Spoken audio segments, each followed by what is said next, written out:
Good morning. Good morning, and welcome to the first segment of this new little series I want to do called Pillow Talk. I know it's such a common name. It's just YouTube, y'all. Come on. We going to get the information regardless. So today, I want to just talk about what's been on my mind lately. And I also want to encourage y'all to do whatever your heart is set on. Just do it. Just do it. So recently, recently I haven't been feeling the best, and I realized that it was because I'm not where I want to be in life. Like, yes, I have success. Success is different to everybody. Success is subjective, but I see myself doing so many more things, and I feel like I have the ability to do it, but there's just something stopping me. And to me, let's say I want to open up a $1 million building or something like that. The thing stopping me is having that initial like money to get that started up. And I know there's so many ways. I'm working on it. I have like a person helping me get everything together.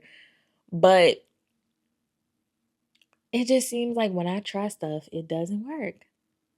I don't know. And like yes, I have this great platform. I have people who watch me and it's really amazing to me. But I feel like I could be doing more with my platform and or I should be bigger than what I am with my platform.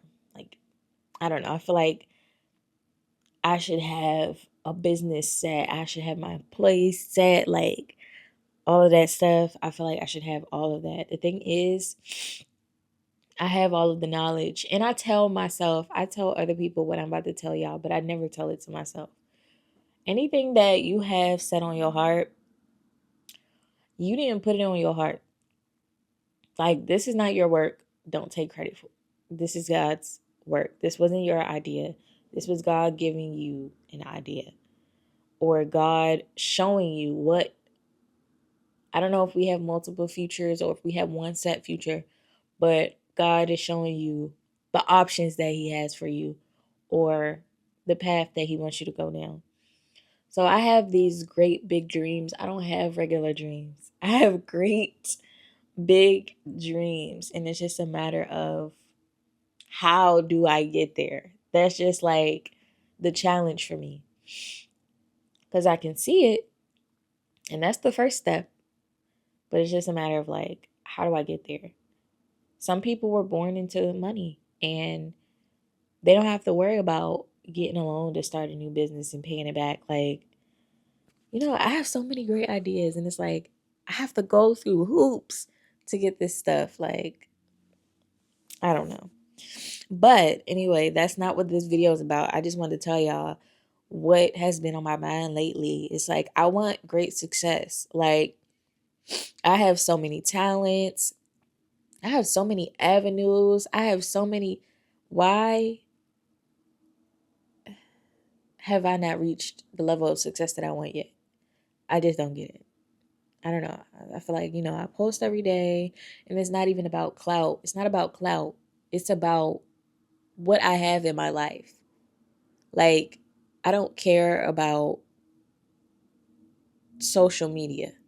If social media is making me money, great. I care about posting because I like to post, not because of what social media can do for me. It's not about clout. It's about me doing what I love. I've been on YouTube since 2015. I just blew up a year and a half ago. Like, this is still kind of fresh. And I feel like I wasn't prepared at all. Like, I was not prepared. So, I don't know. I'm kind of rambling, but that's what this is about. You just kind of go through my thoughts and just listen to me and yeah. So anyway, what we're here for is to give you all some encouragement. Although I said all of those things, It's time for me to open up to y'all about my journey as an entrepreneur, a mobile braider specifically.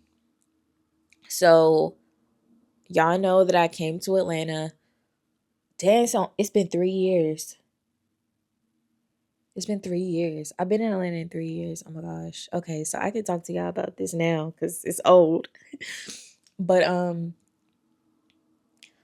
just I don't know if you need to go back and look at my old videos.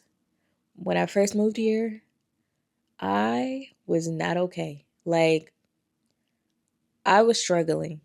Like I was struggling, and I'm just gonna tell y'all how deep.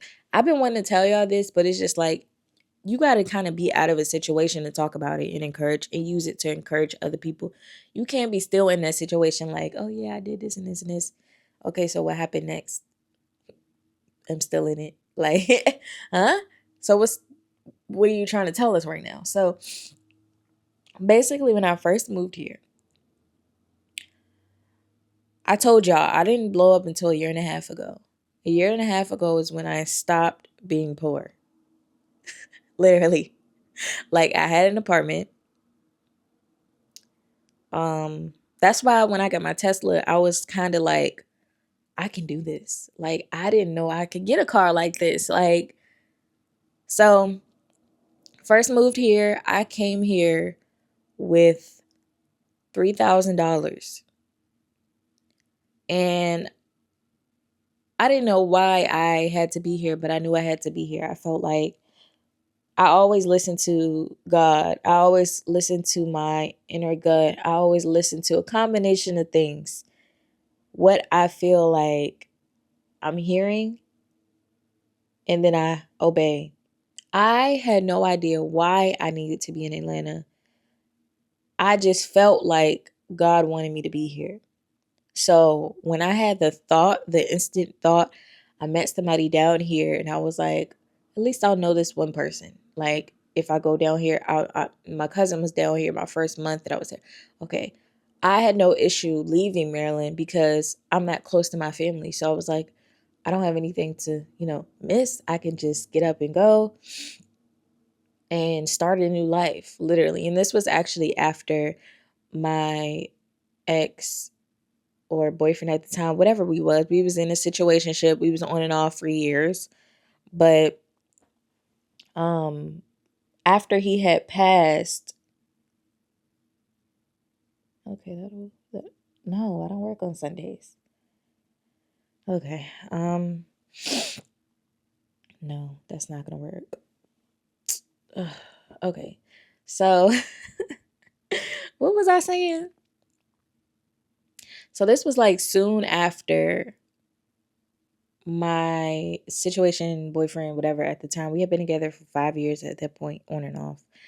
And he passed away, and he was 21. He had just turned 21, and I was already 21, about to turn 22. He passed away October of 2020. And there's like, we don't really know what date, the actual date that he passed, because he went missing, but he was only missing because he was dead. But we don't know how long it took or whatever. So at that point, I wanted to move to Atlanta. I had brought it up to him, and we were like so young. I don't even know what we would have done out here.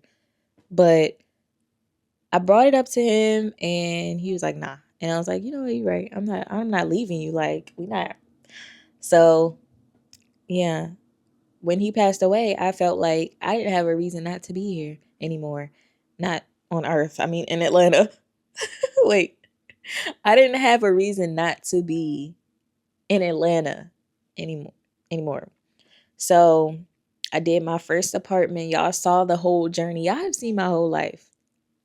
You seen my boyfriend at the time in my prom video. He was in some of my vlogs. So lost my train of thought. This is gonna be uncut, y'all. I don't care. You's watching this video and I don't care, and you're gonna enjoy it and you're gonna learn something about me. But what's I saying?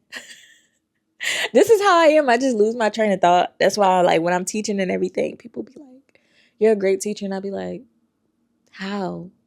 But that's a whole nother story. I feel like teaching is my purpose and my that's why God put me on this earth, to teach, to educate, to empower, to inspire, to motivate, to influence, all that good stuff. What was I saying? I'm gonna have to skip this part because it's gonna take me a minute to remember it. So I came down here with $3,000. Like I said, my cousin had lived down here for a little bit before I got my own place. I stayed with my cousin for 1 month, and then after that, I got an apartment.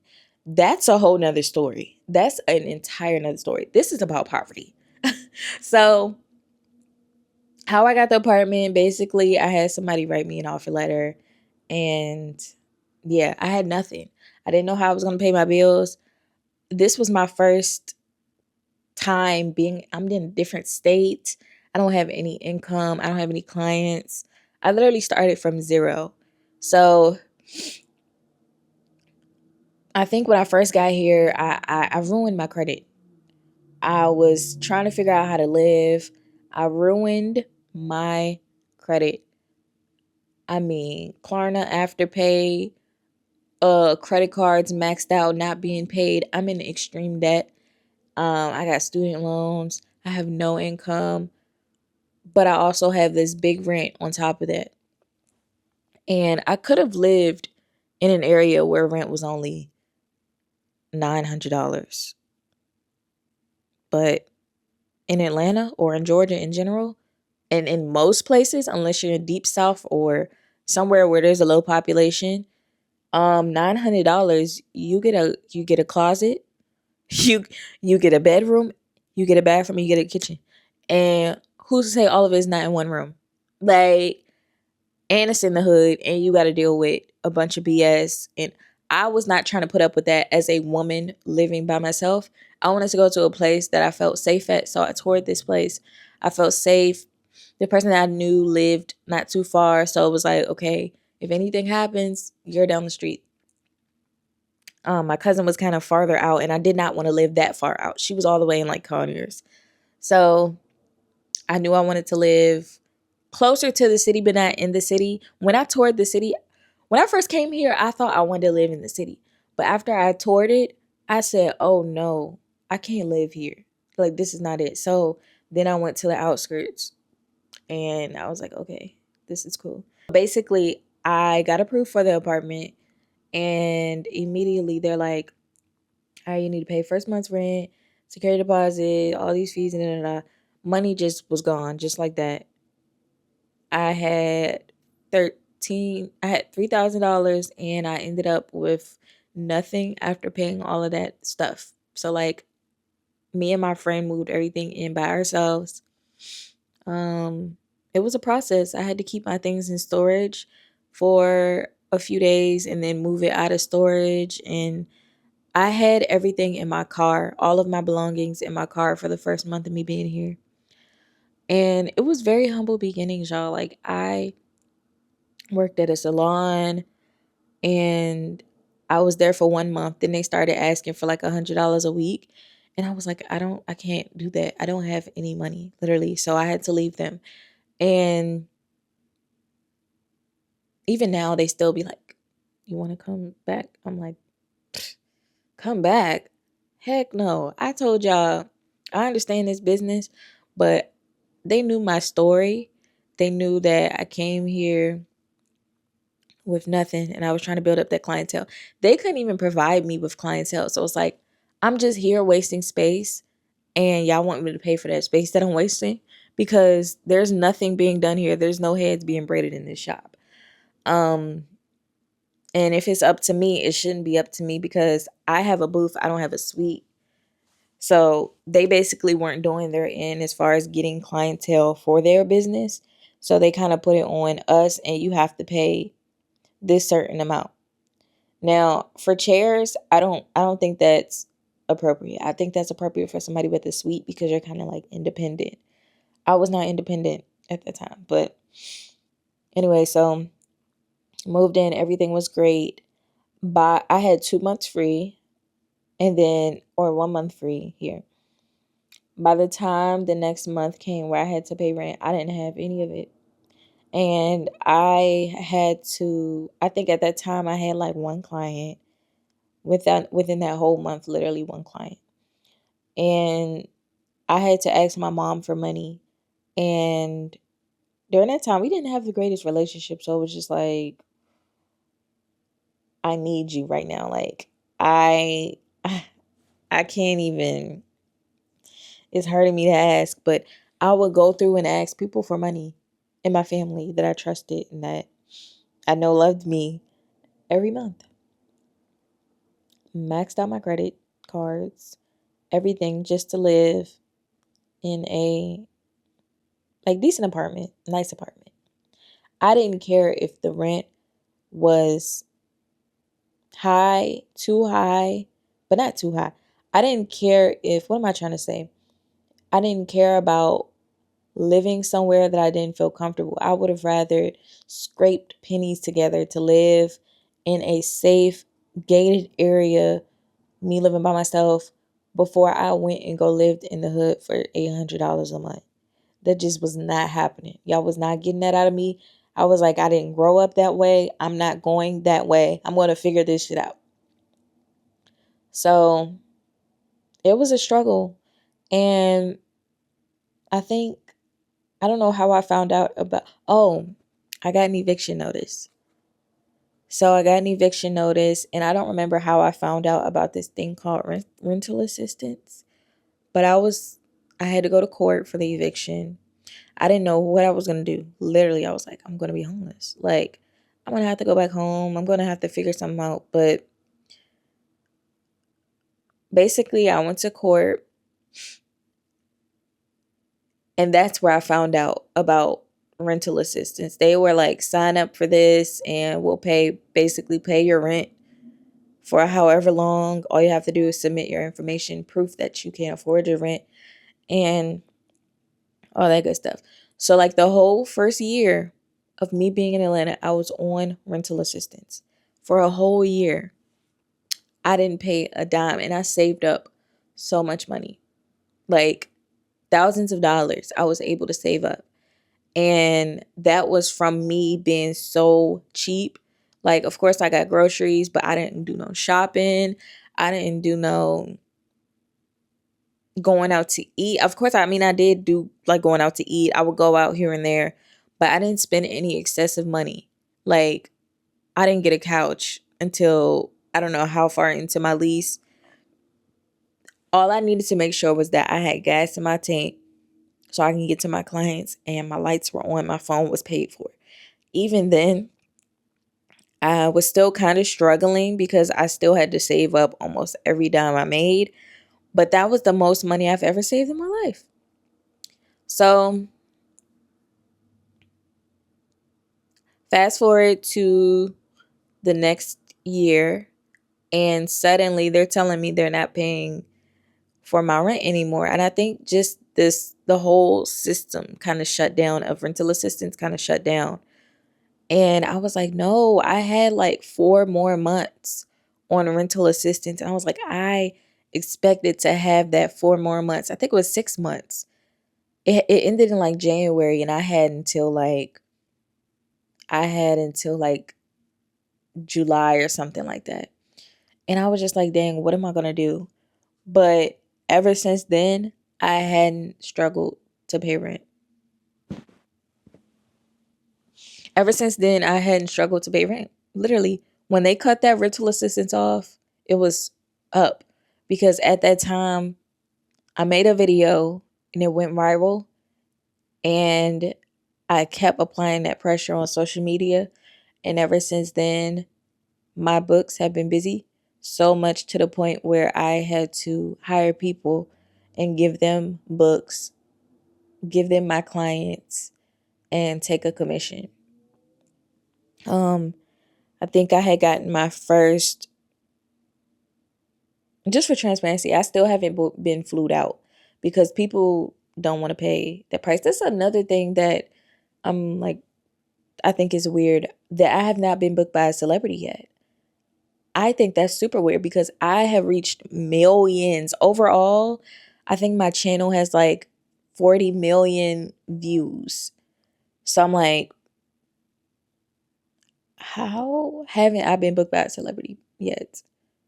Even though that's not the most important thing, but it's just the experience of getting flown out or whatever. I've had people try to scam me and tell me that they were a celebrity and they wanted to fly me out, or tell me that they wanted to fly me out, but their intentions were to really, I don't know, take advantage of me or trap me. But that's where discernment comes in. But yeah, so to make the long story short, um we're here now. My platform literally like skyrocketed my braided career, and I am able to afford to live just off of braiding. That's just off of braiding. So after that, I release products. I still get paid from YouTube and all that stuff.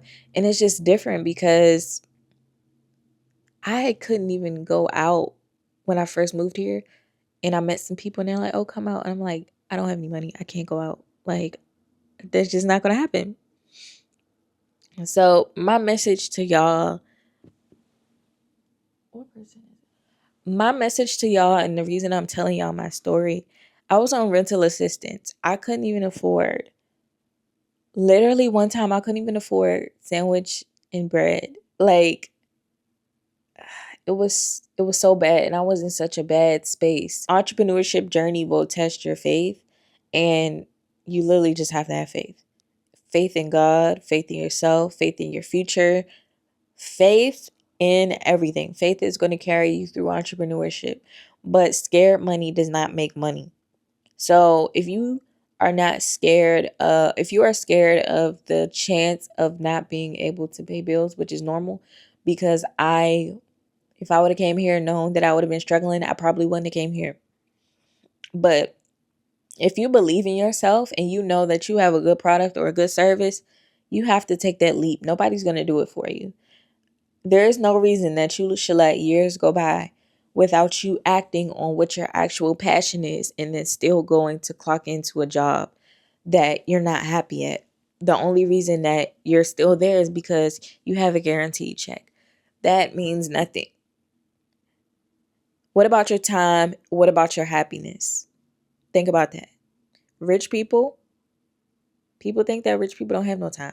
Rich people have time. Why? Because they pay people to do everything because they have the money. If they didn't take that risk, they wouldn't have the money to pay people to do nothing. So nothing's going to be handed to you. I'm not going to give you an opportunity and say, here you go. This is what's going to make you $1 million.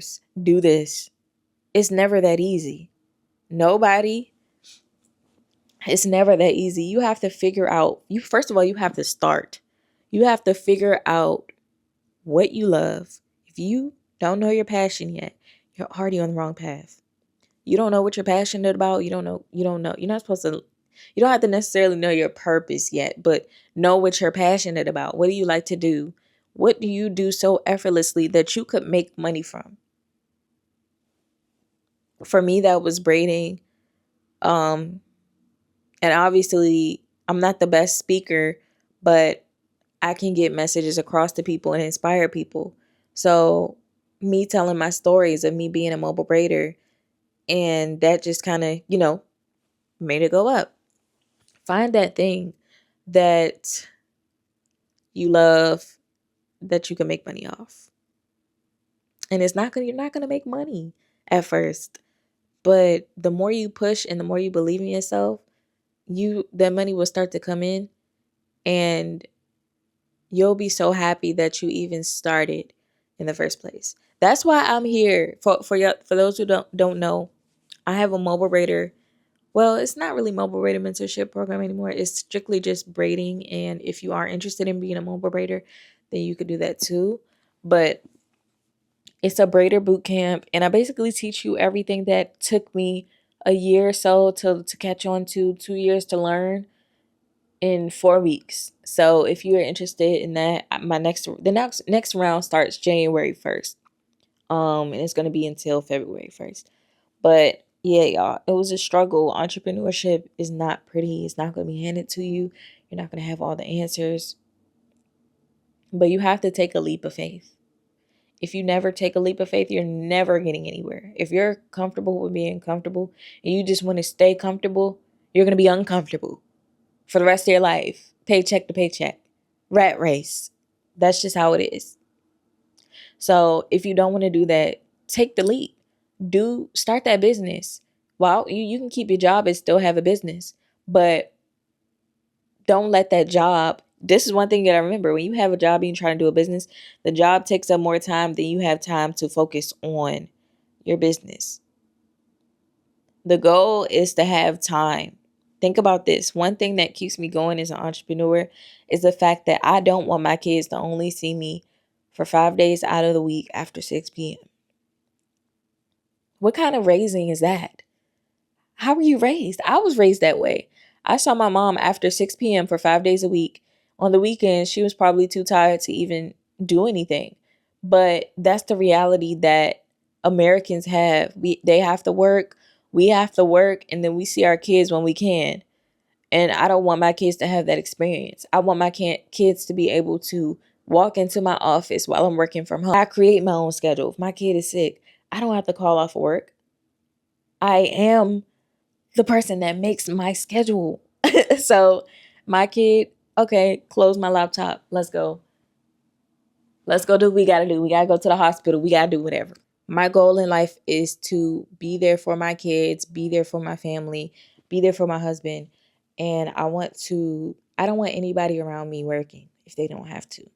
Not anybody, but the really important people like my mom. Like, I don't want her to work. My mom is old. My mom is old, and I don't think she should be even driving. I think she should have a chauffeur. Like, yeah. So if you're okay with just being comfortable and living in your current situation, if you are okay with having living in your current situation, look at your life right now. Is this the life that you want to live for the rest of your life? If the answer is yes, don't start the business. Don't take the leap of faith. If the answer is no and you want more for yourself, you got to start that business. Period. You have to. God put it on your heart and you have to take action. If y'all like these little conversations, ask me questions, send me topics, and I will answer them. And we can just have this pillow talk once a week or once every other week. But yeah, if you enjoyed this video, make sure you share it, thumbs up. Send this to a person that needs to hear that message and hear that the journey is not going to be smooth. It's not smooth. This is reality, but the light is at the end of the tunnel. You just got to get through it. You got to fight. You got to have faith in yourself. You have to be confident. You have to be demanding and assertive. You have to be all of those things to run a business. Make sure you thumbs up, tell your friends about my channel, and I'll see you in the next video. Bye. I'm trying to turn the camera off, but gotta connect to it, So.